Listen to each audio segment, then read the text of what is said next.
Ahojte. Skúšali ste nafotiť a retušovať nejaký produkt, ale nešlo to podľa vašich predstav? Práve pre vás som pripravil tento kurz Základy produktovej fotografie. Volám sa Dušan Holovej a mojou špecializáciou je fotenie produktov. Počas mojej praxe som spolupracoval s množstvom značiek, všetky zadania, na ktorých som sa podieľal, mali spoločného menovateľa. Výsledkom mali byť fotky, ktoré predávajú.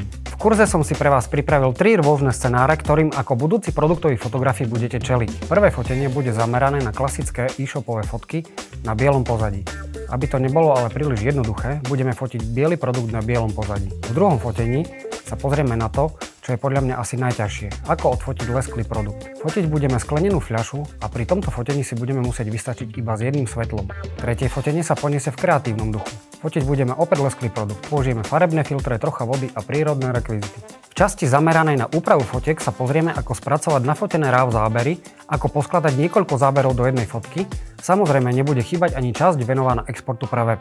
Celý kurz je vhodný pre začiatočníkov a mierne pokročilých v oblasti produktovej fotografie. Jedinou podmienkou je vedieť ovládať váš fotoaparát a samozrejme chuť učiť sa. Poďte sa so mnou naučiť robiť produktové fotografie na profi úrovni. Prihláste sa do kurzu. Teším sa na vás v prvej kapitole.